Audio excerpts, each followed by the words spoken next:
up? What's going on? Hello, hello. Not a whole lot. Not a whole lot, sis. And we getting ready to dive on into the first subject. Are you ready to do this? Y'all ready? I'm very excited, Do it. especially about one of the topics. I'm very excited. Okay, well, let us dive on into it. So, ladies and gentlemen, last week we had the NFL draft, and that NFL draft triggered a lot of my black sisters out there because it seems like every other black guy that got drafted had a white girl on his arm. It got so bad that one black guy, mama, was blocking the white girl from hugging her man because the mama was in the middle. And that got a lot of sisters talking. And this has been a talk that happens all the time. Like, it's like black dudes, they get to be successful and then they want to go somewhere else. Well, we're going to take a couple of perspectives, and I'm going to give my perspective on it because I've had the same talk with my wife about these issues too, who is a black sister, by the way, from the Detroit Stand Up. Educated black sister at that. And so let's take a look at what somebody from TikTok had to say, which I do not 100% agree with. I get what he's trying to say, but there are some holes in the argument. Larry, you on deck first for this one. Y'all know that song by Teddy Pendergrass? Something about, I think it was something like, when your love keeps lifting me higher, it feels so good when somebody loves you back. That's basically my whole opinion in regards to the NFL draft and how a lot of black women out here are feeling with the fact that, you know, when you're seeing these draft picks get brought into the NFL, there's white women on their arm. And I have to ask, to those black women, why are you mad? I say I want to ask black women this because, for the most part, the mantra of a black woman is to get with a man who's already established. I mean, how many times do we hear it on here? I need a man to make 6 figures. He has to do this. He has to have that. He has to have this. You got a list of everything this man's supposed to have. Then the black women are mad because now they see the finished product and they're wondering why they're not with black women. It's obvious. You guys didn't want to have anything to do with them until they became established. It's too late now because these women were there. I mean, seriously. And I see like that certain age group, 18 to 22-year-olds, women. Y'all will sit there and just diss the men in your same age bracket because they didn't start making 6 figures jumping out of high school. Oh, they was just supposed to be, everybody's just supposed to be a rapper or, you know, something. And that's your mentality. So, Larry, before I give it to you, let me give a little bit of my perspective on this thing. I am definitely one of the Martin Luther King. We should be able to love whoever the hell we want to love. If you love a white guy, love him. You love a black sister, love him. But the problem comes in, Larry, when it seems like our people don't want to love us because of misconceived stereotypes. Like black women don't take no mess, or black women snap their neck. It's a difference. There's a difference between a preference, a predilection, and basically stereotyping based on, you know, racial stereotypes that you think you don't want to have a black woman. And to give a little bit of anecdote to this story, as someone who was an athlete in college at 2 schools, one HBCU, one predominantly whatever you call the other one. In like the training facilities in the white school I went at, Wake Forest, you know who was the athletic people helping train and tape up the athletes? It was white girls. They was in your proximity. When you go to HBCUs, it ain't white girls. It's a lot of sisters doing that same job. And so to that point, Larry, I'll give you the ball with this. We cannot say on any subject, it's all in any subject. Dude, we just heard talking. He made it seem like all sisters are mad about this. He made it seem like all black dudes get with white women. And I'm here to tell you, I'm a chocolate, good-looking man with a beard, and I married my Nubian queen from Detroit. And that was me. Floor is yours, Larry. Well, I'll say this. First of all, it's never all or, often when we have these conversations, it becomes like an all or nothing thing. It becomes, why do all black men do this? Why do all black women do that? You have to throw the alls out. It's not, it's neither group is a monolith. I mean, right. I'm married to a black woman. You are as well. But here's the thing. I think that women complaining about this need to also look at themselves when they look on the other end, when you see a lot of black women that are dating and married to white men, especially when you look at women in corporate America, and their thing is, well, I don't see a lot of black men in my space. And so this is who I ended up with. And that's what I hear over and over and over and over and over again. And I'm thinking to myself, nah, if you want to find a professional black person, you can find them. If you're just going to only go with what's right in front of you, then sure, maybe that's what's right in front of you. You work on Wall Street or whatever. But here's the thing. When I see what I have an issue with at times with people is like they become successful. They want to do a Clarence Thomas where they want to become successful. And then they're like, okay, I've made it.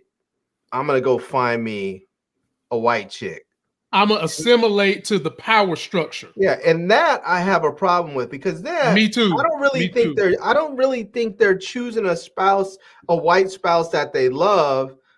They're choosing a white spouse that is useful. And maybe they grow to love them, but they're finding someone that is useful for their journey, whatever that may be, whether it be professionally or maybe, socially or whatever. Right. But I'll be honest with you. When you see these young dudes coming up with white girls on their arms and they haven't even got their first paycheck yet, I'm thinking to myself, you have some damn nerve to try and get angry at this dude for being with someone who's been loyal to him. Because right now, I can tell you, if you are a student athlete, you don't have a whole lot of time to yourself. You are up there trying to go to class when you can. You have workouts, you have games, you have your travel schedule. You're doing a whole lot. And if somebody's going to ride with you during that whole time and they're going to say, you know what, I care about this person. Maybe we end up together.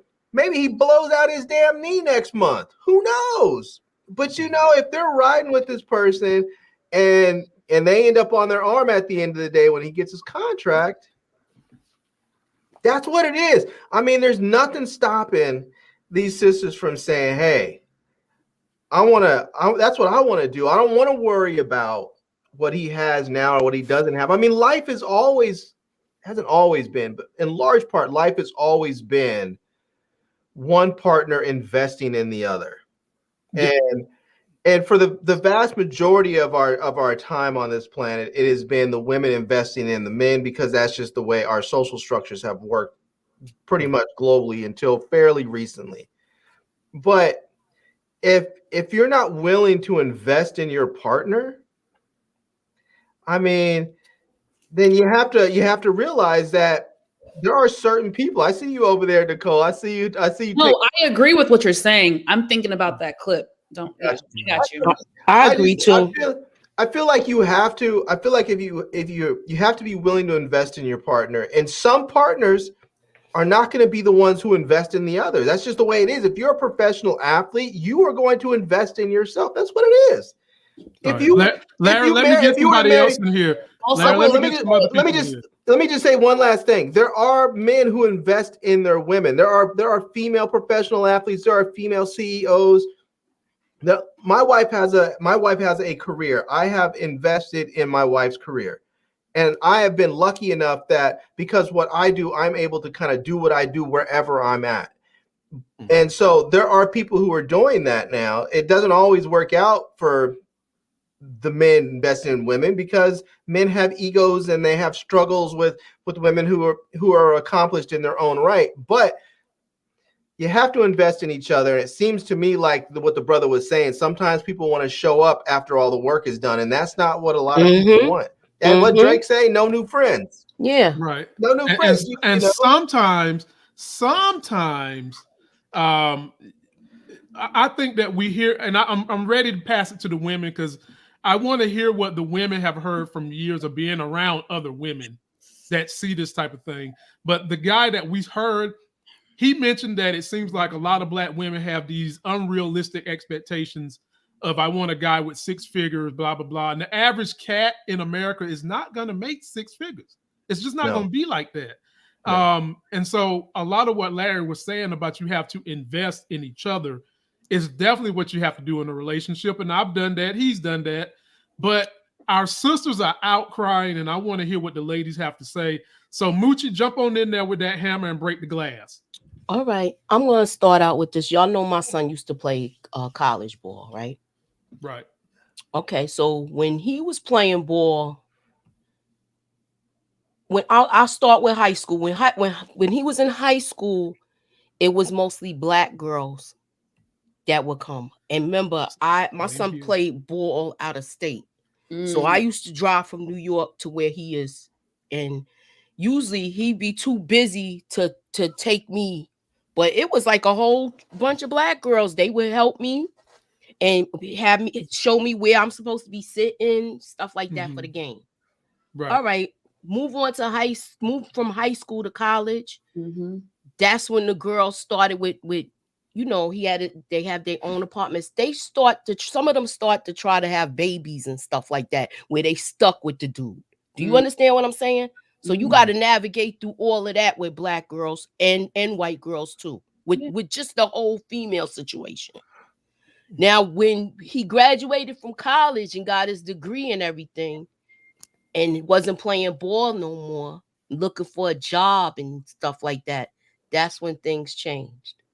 The girls act different and stuff like that. When and then so happened he met a woman at work, a girl at work that he ended up dating, and he married her. Oh. And they went to trade school, and now my son's an engineer. Okay. Wow. Ask me what my daughter-in-law is. She's white. Yes. So this conversation, I'm gonna say it like this. Some of them want to come with a ready-made situation and don't want to put the work in. Now, as far as getting along and stuff like that, that's a different story. I could say this about my daughter-in-law. When she was with him from the beginning, she always had his back. Yep. I could say that now, where he'd be like, look, we didn't come to you because we was handling all of this and that and blah, blah, blah. So this is a kind of like a touchy situation, but I seen it and I dealt with it firsthand. I'm trying to figure out maybe who he was around was the type of people that was coming towards him, so he didn't meet a decent black girl. I'll say it like that. Okay. And sometimes it happens like that. Oh boy, Monique, you get last word on this, and boy, I can see your thought bubbles. Okay, literally, you got a bubble on top of the piano. You got one by the door, about to go out the damn door. I can see your thought bubble. So let us know what you're thinking on this one. Ooh, this is a very convoluted topic. I'm gonna try to break it down. Let me start by saying I agree with what Larry said, and I agree with what Moochie said. Let me go to the TikTok video that gentleman was talking about. My first issue with him.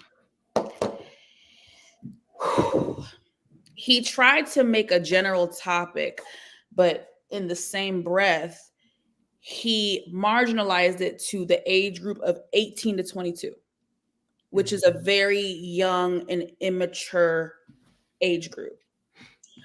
Then I feel like he's taking the mindset of the age group today and trying to apply it overall. Let me elaborate. I've talked about this on my channel. We all know times have changed. These young girls, yes, everything's about money. Everything's about what you can do for me. Everything's very transactional. Everything is about, oh, you got to be a 6-figure nigga. That's that stupid city girls bull crap that I cannot stand. So that's that new age-ish. Let's put the new age stuff on pause. This has been going on since the beginning, okay? My issue also with what he said, he made it seem as if Black women just expect the man to just pop up and be making six figures. Excuse me. What about all the athletes in the NFL and NBA who, when you pull up, I can pull up a bunch of them right now from 2003, 2004, 2000. They all came up with a Black woman. So that Black woman was holding them down through college, through the draft, through all of that. What's the Kanye West line? When he gets on, he leaves your ass for a white girl. So don't act like Black women are not ride or dies. Don't act like Black women haven't been there for their man through the trenches. There's so many examples. We've seen it.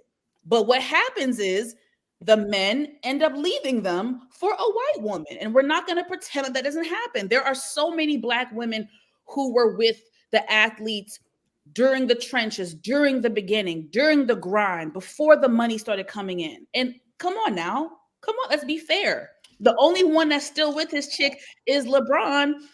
And I'm not going to say anything, but that's the only one that's really still, that we know prominently, who was really still with his chick from high school. If you look at almost everybody else, so that's my issue. Don't pretend like Black women aren't ride or dies. Okay, we invented that shit, ride or die.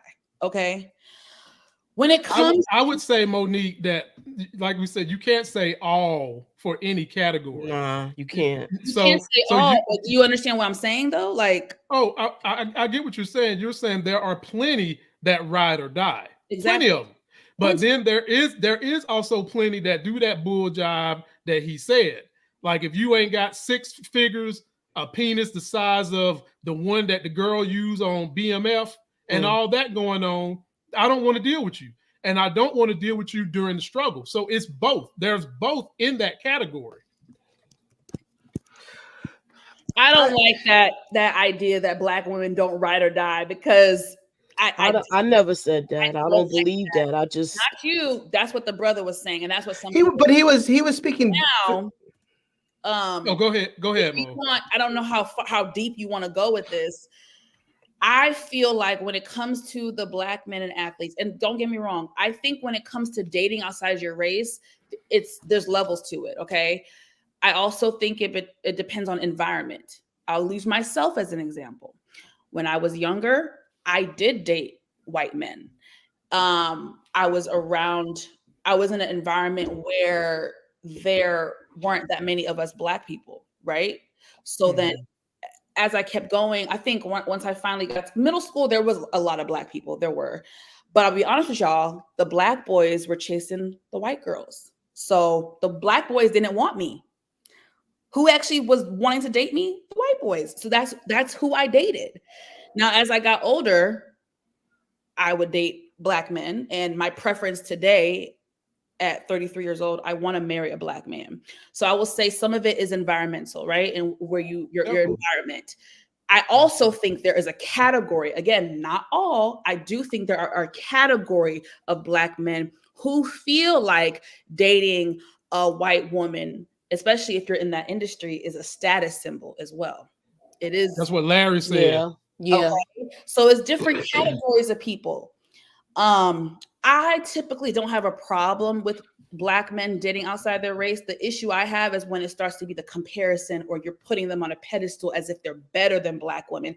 That's when I have a problem with it. Now, I will be honest with you. I'm not going to say I don't like to see Black men with white women, but it does kind of like, and if I'm biased, I'm biased. I really don't. This just is what it is. I'm just being honest with you. I have a lot of friends who are foreign and from different cultures. For me, I'm not speaking for anybody else, just for me, it's interesting. It doesn't bother me as much when I see a Black man dating an Hispanic woman or a Middle Eastern woman, or because I just feel like there's culture there. And like, when you come from a certain culture, whether y'all believe it or not, there's a level of understanding that they have, because a lot of them, you know, my mom was an immigrant. Okay. So when I I gravitate towards my friends who are also immigrants because we can relate on the struggle of coming to America, having to get stuff from the mud. You know, I just feel like I'm okay when I see a Black guy with another woman who's a minority, but when it's a white woman, I just kind of like, you know. But so Mo, we talk. That's another like barbershop thing that conversation me and my wife have. It's like a lot of people that come to America, they want to assimilate and be around what they think is the power structure, which is white people. So you get Asians coming here instead of dating Black people, they want to date white folks. Or you get Dominicans coming here, and this is not Black. all. That's what they say. This is not all, ladies and gentlemen. Okay, so I'm not saying all because not you can't all. say all, but the ones you see the most tend to be dating white people. I'll just say this: the guy in the TikTok video, I know you were a little offended by him talking about that very narrow age bracket. But the thing is that if you go to college, most people go to college when they're 18, and if you go straight through in 4 years, you graduate when you're 22. If you're a student athlete and you leave early, you may be leaving and going into the pros before you're 22. Unless you redshirted or something. So the men that he's talking about are generally between the age of 18 and 22. And so when he's talking about women of the same age group, he has to talk about that narrow group. And so, yes, the people in that group may be young and immature and inexperienced, but that's also part of the problem that he's talking about, because if they weren't young and immature and inexperienced, they'd probably act differently and behave differently and think differently.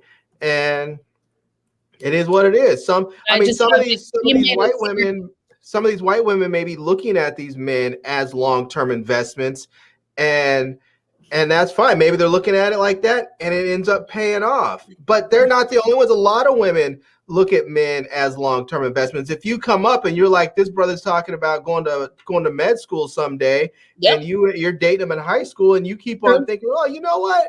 Maybe I'll go to nursing school while he's working his way through med school. And then next thing you know, you guys get married and you're a nurse, he's a doctor. You're living a good life because you made a long-term investment in another person and it paid off. You know? Absolutely. So that happens all the time. I just think he made a very dangerous kind of statement. Generalization. Make it seem like white women are just, oh, I'm so supportive. I love you. I'm gonna be here, as if Black women haven't been doing that since the beginning of time. That was my issue. Like, I'm just saying. So Mo, I'm gonna give you the same anecdote that I started this whole conversation with. Then we're gonna move on to Amanda Seals. I started my college career doing football at Wake Forest. At the time, I was dating my high school sweetheart. I even bought the bitch a car, a Saturn. Damn. And guess what? She left me. Playing football, Wake Forest, Black girl. Left me. It bothered me for the longest time. Wow. It bothered me for the longest time. And even going through that trauma, I'm someone who would date anybody. I've dated white girls before, but my predilection was who was going to do right by me, and who's done right by me. And every day I'm thankful I made that decision has been Crystal. Every day. Amen. Every day. Keeping along the same lines, Amanda Seals went on Shay Sharp's show, and Mo, I'm gonna give you this one first. I don't know. Now, audience, I don't know how anybody on this panel feels about Amanda Seals. Okay. Nobody. The only thing I know is that I'm a fan of her political stances. I am. And I'm a fan of what she said about her beef with Issa Rae and how that played out, because I'm here to tell y'all, with just my little 2 years dealing with Hollywood, it's a whole lot of fuckery that go on behind the scenes from the people that have the means, that they're going to capitalize on your ass, or they want to use you for what they can get out of you if you're trying to be on the come up. And so I'm going to play a clip that she said, and this particular clip deals with light-skinned Black women versus dark-skinned Black women, which kind of goes back to the issue that we just got finished talking about. Mo, you get first crack at this one. I have been told several times, I don't like you because you're light skinned. Like I get told like, oh, you light skinned, you're not really black. But like I'm light skinned because my great-great-great-grandmother was raped by James Uhl in Virginia, or in Maryland, I should say, who then subsequently had children every month after that for 12 months with other slaves that he owned. And he put his name on their birth certificates. And this means that I'm also possibly related to Robert E. Lee. I am light-skinned because my great-grandmother on my mother's side was raped by her boss when she was a maid in Grenada. So I just feel like we oversimplify in a way that feeds this white supremacist ideology, and instead of looking to each other to say, how do we starve it with love and loving each other? So, you know, I am not colorist. There are many times where I have had to consciously remove myself from spaces because these people don't know what the they're talking about. And they're like, well, you're black, you know, like this designer in Russia wanted me to be the face of her Africa campaign. I said, ma'am, the only way I can do that is if I am partnered in equal level with a dark-skinned person from the continent. Right. And they were like, oh, you're just doing too much now. We don't even see race. What you got, Monique? Are you doing multiple clips of the interview or just that one? I'm only doing that one, but you can, I was just using that to show the essence of who she is. You can pick any subject dealing with her that you want to talk about. Okay, I'm going to try to... Okay. Listen. Let me start with let me start with the positive. Whenever Mo say listen, y'all go get some popcorn, get some wine. Are y'all ready to have a real conversation? I mean, listen. Okay, let me start with the positive, because I don't believe in tearing someone down without lending a hand out to them. Okay, let me give the positive. I have a like/dislike feeling when it comes to Amanda Seales. Positive. I think she is extremely pro-Black.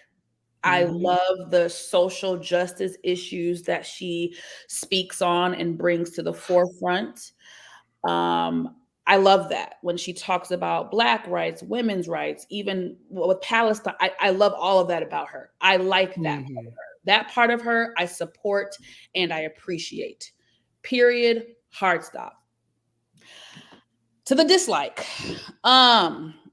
Listen, guys, Amanda Seales has been in this business for about 20 years. If I can sum up my biggest issue with Amanda Seales,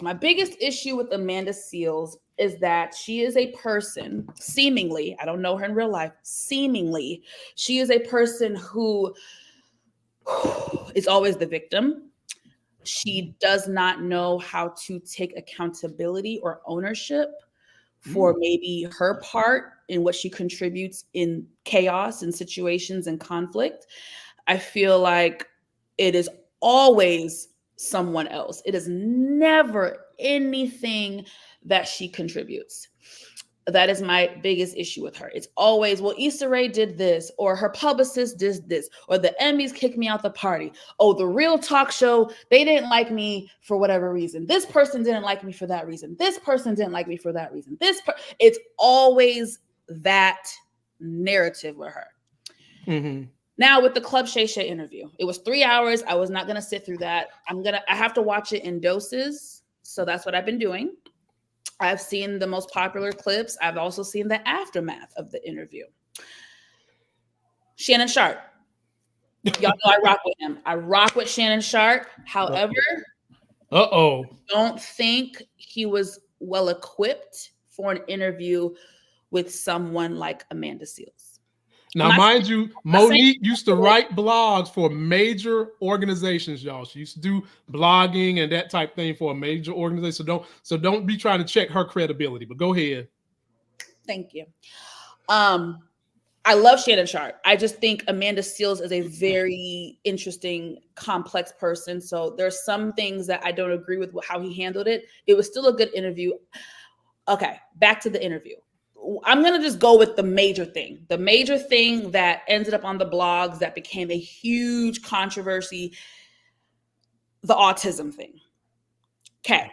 During her interview with Shannon Sharp, She said that she was, and we can pull it up, she said that she was clinically diagnosed with autism. When she expressed it, I will tell you right now, social media was like, oh my God, especially people who have insight to mental health and stuff were like, oh my gosh, it makes so much sense now with her personality. You guys have to research about autism. I actually also think she might have Asperger's, which is on the spectrum of autism. To help Monique Nicole with this, think of people like Elon Musk. His ass is on the spectrum and ain't been diagnosed and ain't trying to get diagnosed. But go ahead. Her lack of certain like social etiquette, social cues, the way she talked, like if you really research and like the diagnosis of that, it made sense. So in the beginning, at least for 24 hours, people were supporting her. What did she do? She had the support for 24 hours and shot herself in the foot, and then also tried to bash Shannon Sharpe, which I did not like. This girl. Oh, she did? Oh, she yeah. Did already. I will send it to you. Yes, I have. Well, you need to have that now. I trust you. I believe you. This is why it's an aftermath now of the interview, which she begged to have. She's the one. Listen, I don't know how much time we have. She's the one that sought out a couple months ago and went on social media and asked Shannon Sharpe to have her on her show. But anyway, a lot of people don't know that. Okay, so what happened after the interview? She went to Instagram Live to tell everyone, well, actually, technically, I wasn't clinically diagnosed. I self-diagnosed myself as being autistic or whatever. So people were like, well, you can't, and because her reason was, I don't want to pay $10,000 to be evaluated. Now, I don't know how much it costs in California. I worked in mental health for 3 years. I worked with several licensed therapists and psychologists. We tested for childhood and adult ADD, ADHD, autism. We tested it all. I'm not saying it's cheap. But I know it ain't no goddamn $10,000. So that's what I'm going to say. I'm sorry. It's not funny. I'm sorry. God. So I don't know who the hell told her $10,000, baby, but it ain't that. This is the issue with Amanda Seales. And I really do think she has Asperger's. I really do. Okay. Instead of coming and saying, you know, guys, I know what I said on the interview. In the reality, I truly actually self-diagnosed myself. You guys, I did research. I've spent hours researching this, and I feel like the characteristics that I have align with someone who is autistic. Maybe one day I will get clinically diagnosed, but right now I really feel in my spirit that I am someone who suffers from autism. That would have been appropriate. I would have accepted that. What she did was what she always does, is she becomes combative with people, with social media, and with other people in the business. She had no right to then, she basically blamed it on Shannon Sharpe and their production and saying that, oh, they cut out the part when I said that I self-diagnosed myself.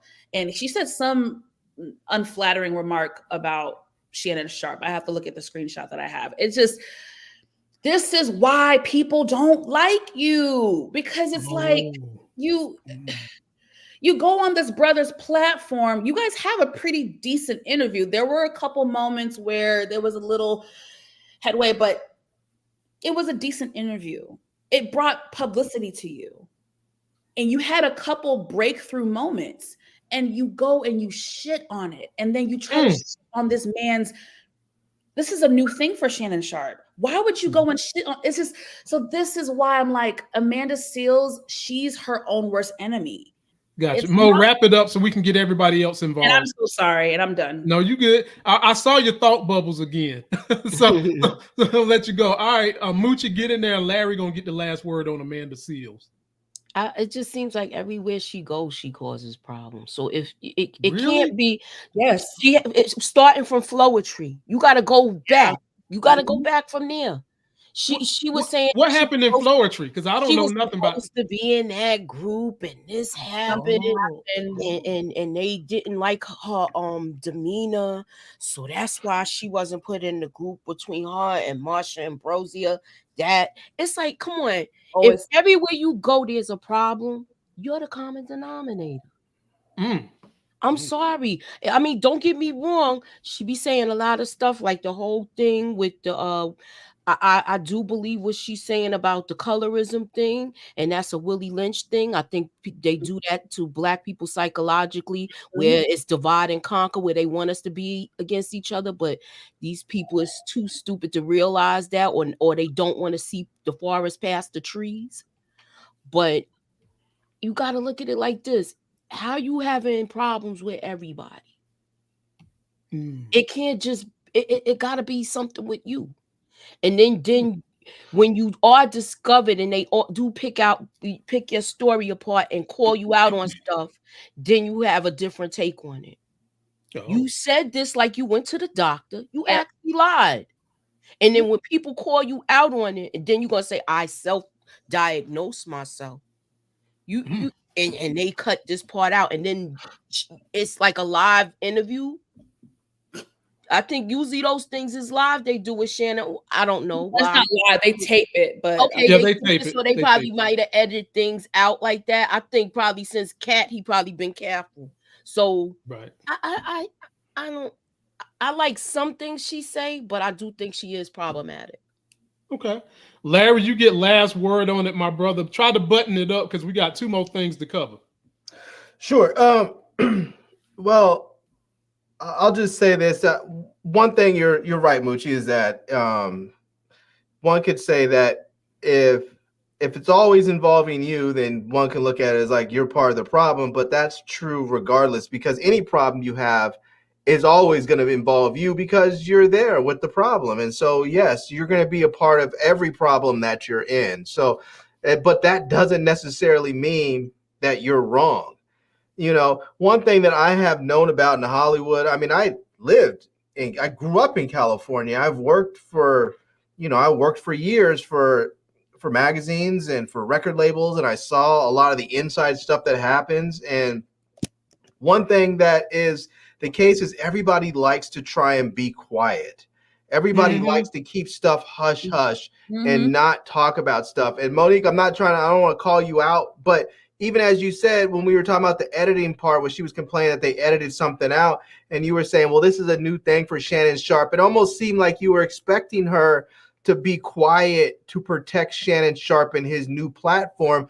That's not her job. Her job is to be honest. And I think one of those things, there's certain people in Hollywood that have started to talk about some of the stuff that goes on behind the scenes that everybody wants to keep hush hush.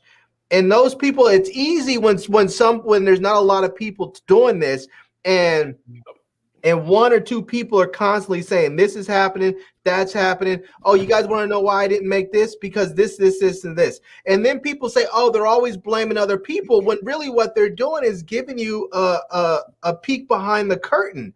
And so if everybody did this, it wouldn't seem so unusual what she's saying or how she's saying it or what she's doing. It's just that she's one of a few people who are sort of giving people a peek behind the curtain. Now, that's not to say that she's not taking responsibility for some things that she should, but it also feels like she's just saying, hey, you know what? I'm going to go ahead and just talk about I'm going to say what people often left unsaid. And I know that as somebody who does edit, I have edited things for other people professionally. Sometimes you do cut stuff out that would be very, very relevant, and that's just how it goes, And most of the time, people just don't say anything. They just let it go, and they get a little upset and say that's wrong. They did me dirty, and they let it go. Sometimes you get someone who's willing to say, hey, that is an inaccurate quote because they misquoted me because they cut out part of the quote. And cutting out a part of a quote is just as bad as changing the quote altogether. So I agree with a lot of what you're saying, Larry, but this is my thing, and please understand, y'all. I opened it up with positivity. I don't hate the girl. I'm not suggesting that. Yeah. I'm not saying, this is for the audience, and I'm not saying that there's no validity to her feelings or the experiences that she's been through, because we all know there's always three sides to a story. I'm not saying there's no validity on her part. I'm just saying, when I watched interview clips and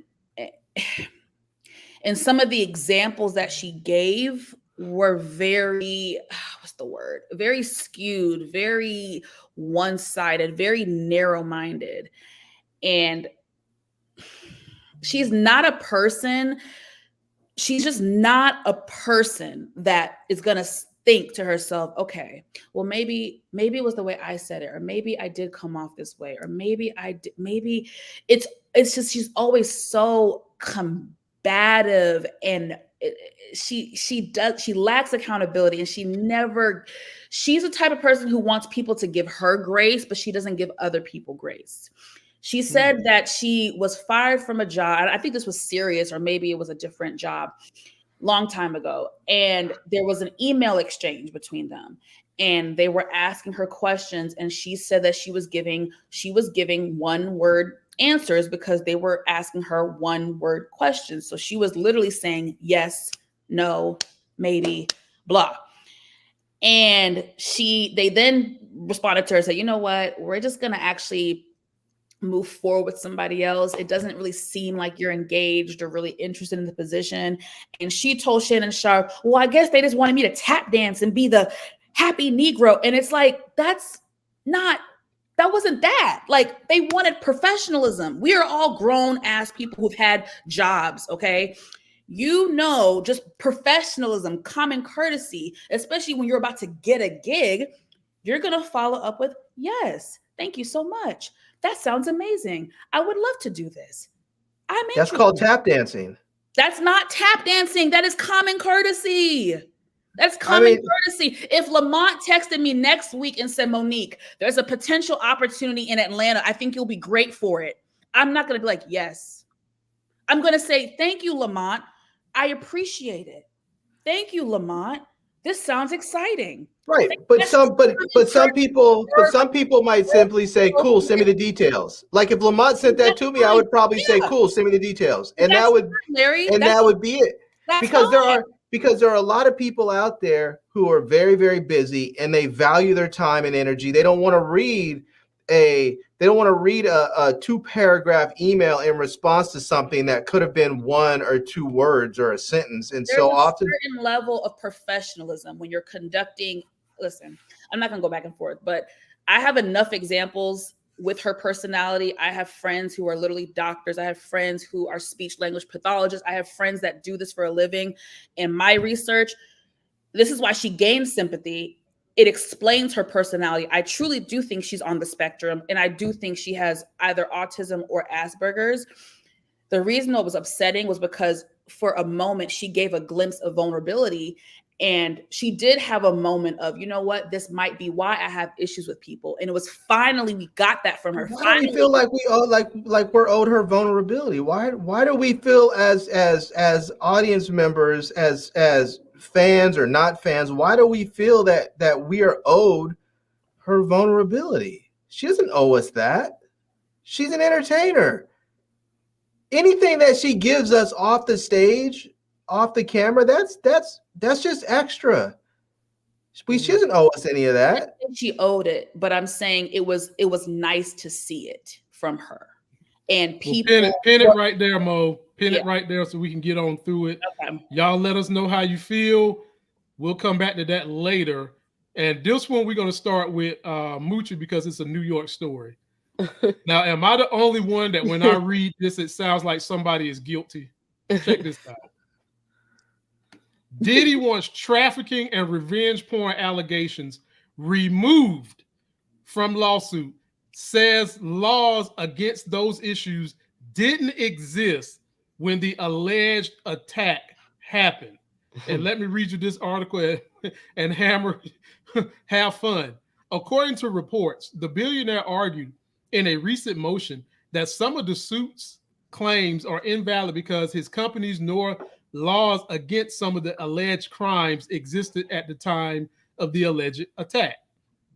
The report notes that Sean Diddy Combs' lawyer filed the legal documents in New York this past Friday, April 26, regarding the case brought by plaintiff Joe Dickerson. Moochie, when you see this type of headline, what are you thinking?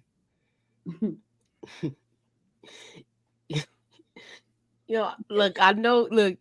He want to be like, look, it wasn't a problem back then because they probably got compensated for all of the stuff that they did. You understand?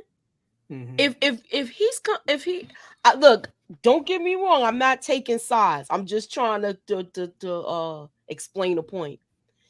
If he already paying young Miami, I think he was giving her for these freak off sessions a couple of $100,000. What makes you think he wasn't giving people money back then? Okay. And they just want some more.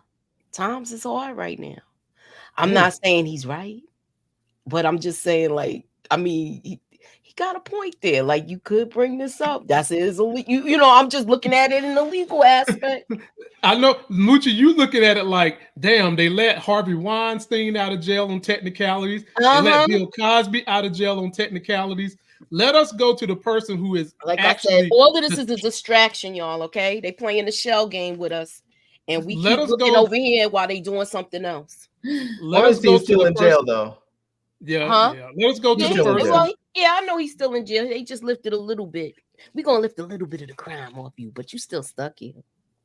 Larry, jump in there. You've got legal eagles in your family. How do you see this?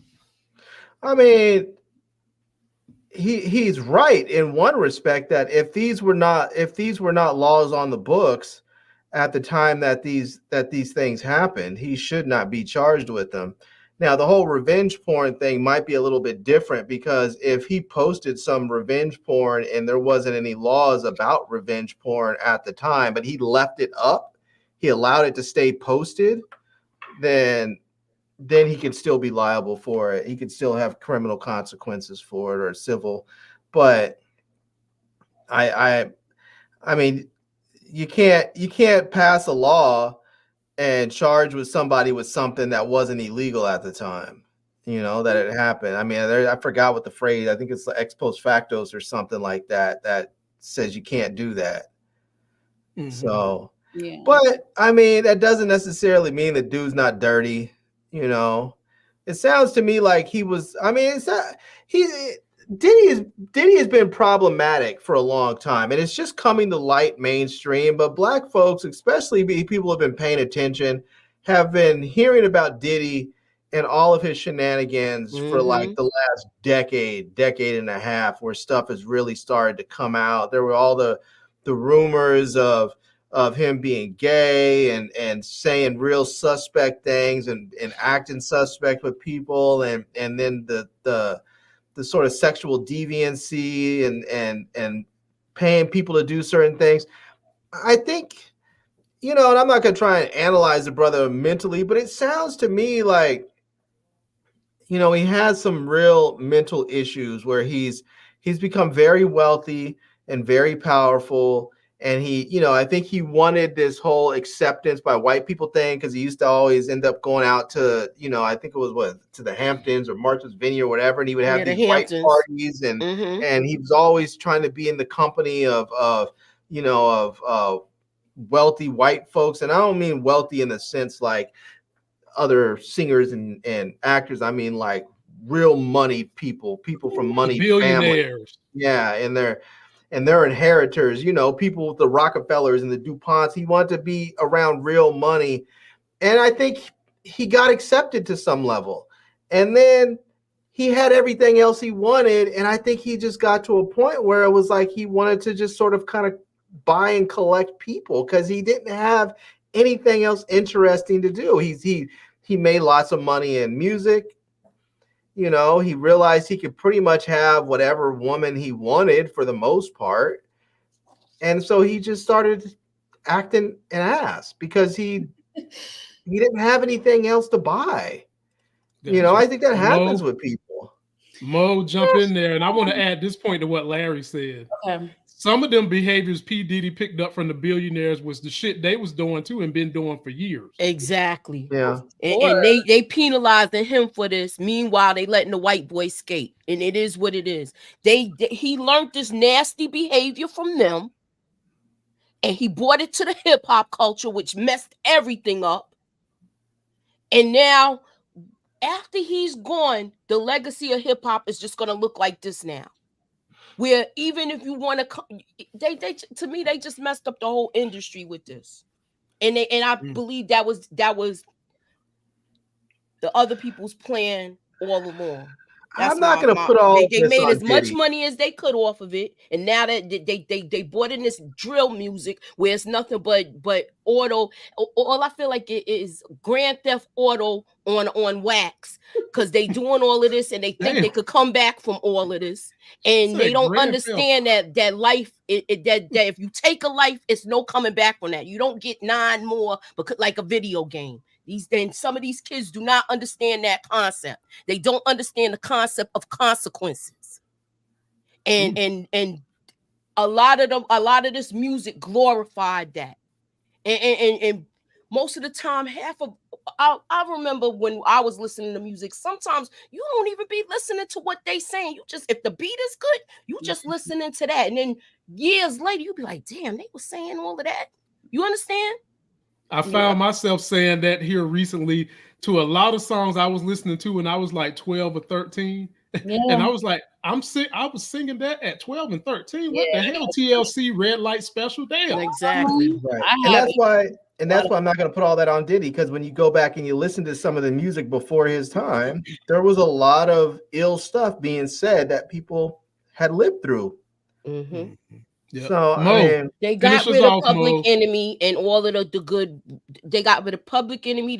They basically moved like Native Tribe, all of those like happy hip hop. They moved that to the background and put this evil stuff in the front. That and they messed up the game. All right, Mo, you get last word. Shout out to B. Avery, and as he said, everybody. We've got 112 people on Tuesday at lunch. Can we get 112 likes? It'll really help us out. The floor is yours. I don't have much to say because I've already talked enough today on this segment. I mean, I pretty much agree with what Larry said. I agree with, things that Moochie said. I'm already exhausted about the Diddy situation. I already am. I am. It's a lot for me. I don't really know what to say. I agree with Larry. I just feel like, like that doesn't mean he's exempt from everything else. But in this specific case, yes, if it wasn't a law, then you can't really, I guess you can't charge him for it. So it's just like, this is just one out of many. I'm sure there's going to be 50 other, attempts at suing him for X, Y, and Z. So if he dodges one bullet, so be it. I just can't. It's a lot to take in. You know what bothers me though is that you hear about some 30 of these, seconds.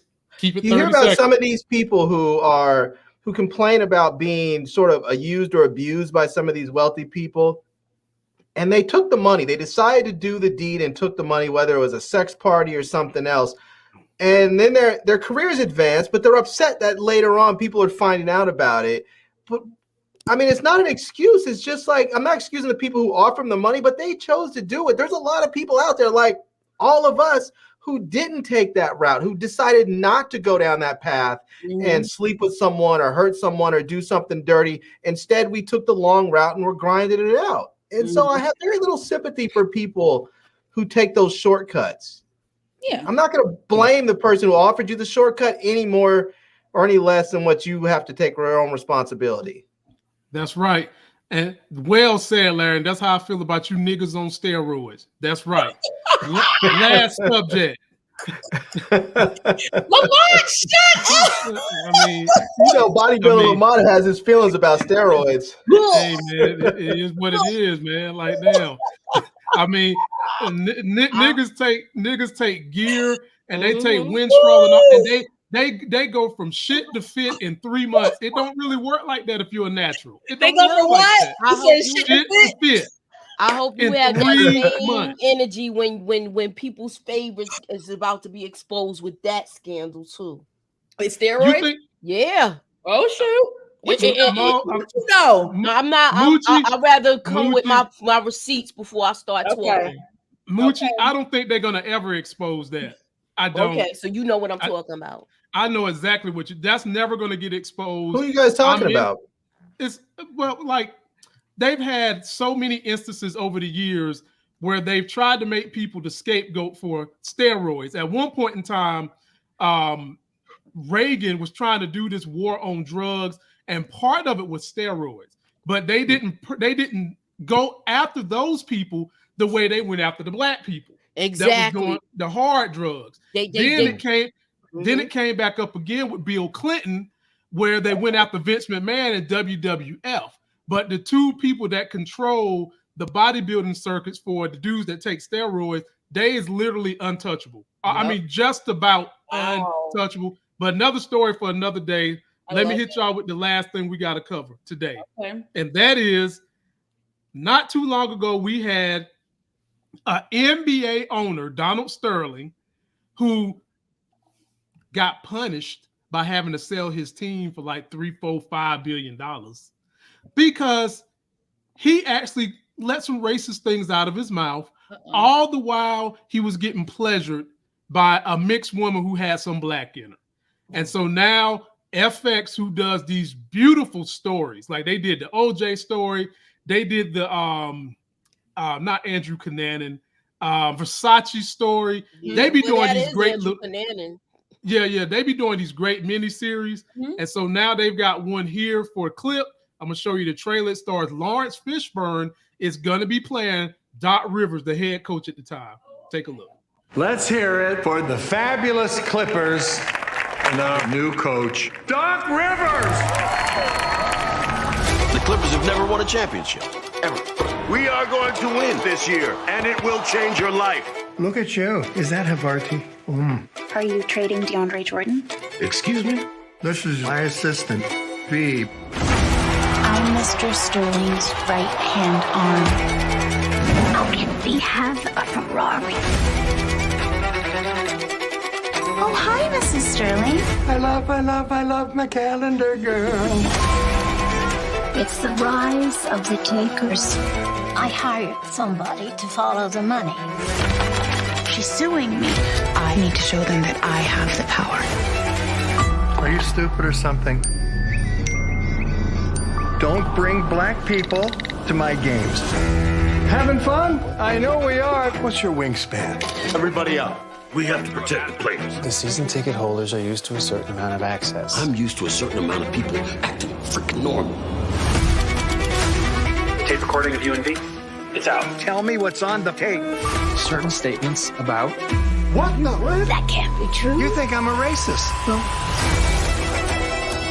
Dude is literally saying that I'm a piece of property. I'm your owner. You're not my owner. Every second counts. Players love me. We literally hate you. My kids go ask me why I'm playing for a man who's saying all those disgusting things behind my back. Our whole world is burning down. Or what? I'm lining myself up to run the Clippers organization.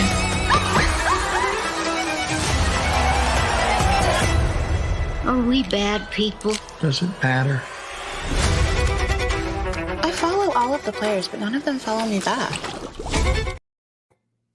Why the hell? Oh, my bad. Her ass back either. Right. Well, okay, so Larry, I'm gonna give it to you, and Moochie, I'm gonna give it to you second, and Mo, you get the end on it. So people are like, "Why are you gonna watch it?" I'm damn sure I'm gonna watch this with my wife because it's compelling TV.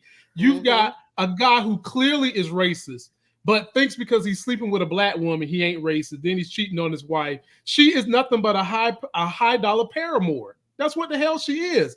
Then when the wife decides she's about to excommunicate your ass, and I've told y'all fellas, when wives get a hint that some impropriety is going on, they become the FBI, the CIA, the ACLU. They become every federal government in America. They're going to dig that shit up. When she figured out that wife was going to get rid of her money trail, She went and got a secret on this dude because she knew she knew he was racist the whole time, even though she's sleeping with him. So yes, I will be watching it and probably reviewing it with my wife. FX does a damn good job on these kind of stories, and it comes out June 4th. Larry, you first. Will you be watching Donald Sterling? They even had our boy Little Murder up in there. He gonna be in there playing Chris Paul. And the guy from Insecure, the one that with Keke Palmer's baby father brother. Yeah. Okay. What you got, Larry? Yeah, I'm gonna watch it. It should be interesting. I'll probably watch it and I'll probably watch and discuss it with my brother a bit and see what he thinks. My brother used to work for the Clippers in the front office, so we gonna get some juicy stuff. Yeah, we might have to link up. Yeah, I'd like to see what he has to say about it. Let me do an interview. Yeah, we're gonna have to link up for that, y'all. Moochie, are you gonna watch it, Moochie? I'm definitely watching it. I'm definitely reviewing it when it starts. Yeah. June the 4th. All right, June the 4th. I got a lot of stuff on my plate for the summer, y'all. We're gonna be doing Power Book 2. Yeah. We're gonna be doing Mayor Kingstown, and this one is on the list. And then our other stuff that we got going on. So yeah, and don't forget The Shy. That I know I'm doing those 4. I don't know if it's gonna be an all out where I got screenshots and the whole thing. It might just be me giving you my thoughts and that's that and moving on. But I will be talking about it. Cool. And Monique Nicole, what you got? Look at this dude, boy. They went and put that good ass beignet in in your boy and Lawrence Fishburne here. Look at that. They made him, but you know what? Look, they look almost the same age. Yeah. Kind of. And Lawrence Fishburne gonna pull this off, y'all. Oh, and yeah. They got Al Bundy. I never seen him in this capacity, so I want to see how he is in a serious role. You usually always see him doing comedy and stuff like that. I think maybe 1 or 2 movies was a drama, so I am all for this. Yeah. All right, Mo. And Al Bundy has done horror. He can act his butt off. He's done horror. This is a good cast. I think it's gonna be a great story. I like things like this. So I'm definitely gonna tune in. If anybody wants to review it, I'm with it. So let's do it. I'm very intrigued by this. All right. Well, I'm gonna have a talk with the wife, see what she want to do, and then we might have to do some follow-ups to it. So let me get to my super chatters, and then we will get you good people out of here. And we are very grateful you came to spend some time with us on a Tuesday. Let me see who we got in here. The last day of the month. Yeah. My boy DeMarcus Vaughn, he always come through. He says, hope y'all do a topic on the house husband soon because house husbands get a bad rap.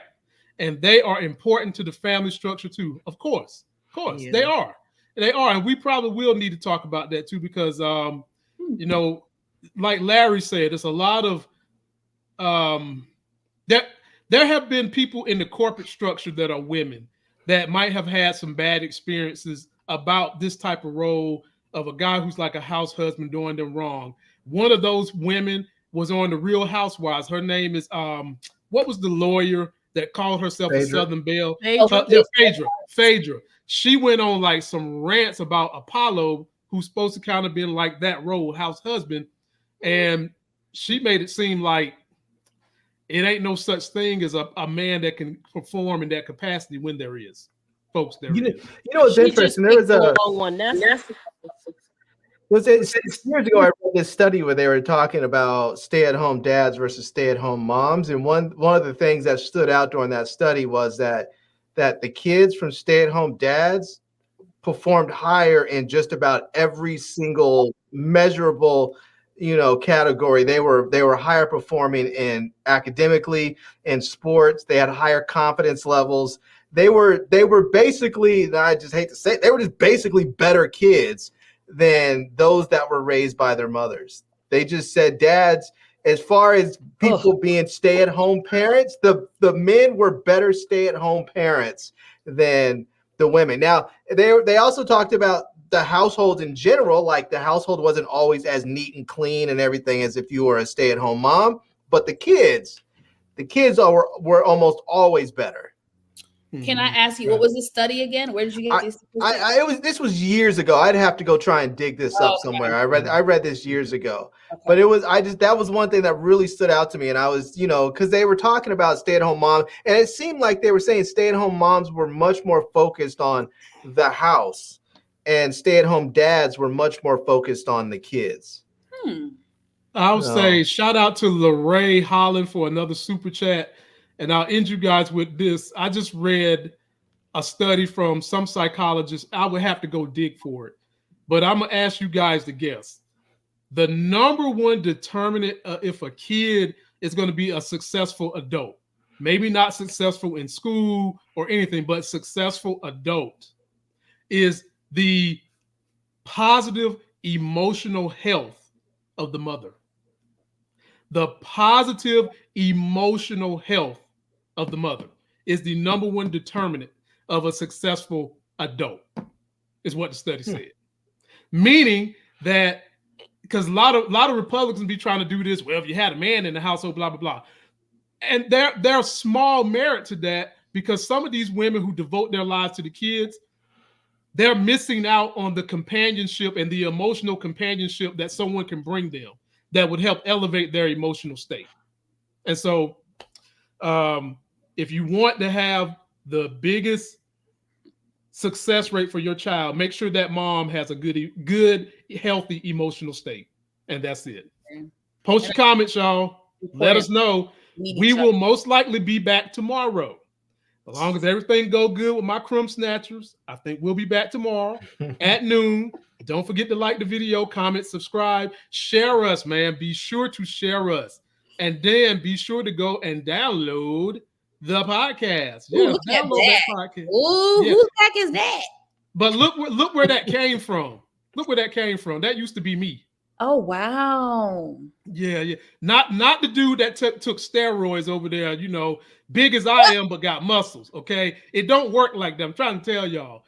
When I finally lost weight and got lean, this back that you see right here, I'm this size. Look how skinny I look. Oh, my God. Look like a little baby. Right, but when you take the clothes off. In the face, he looked like a baby. Yeah.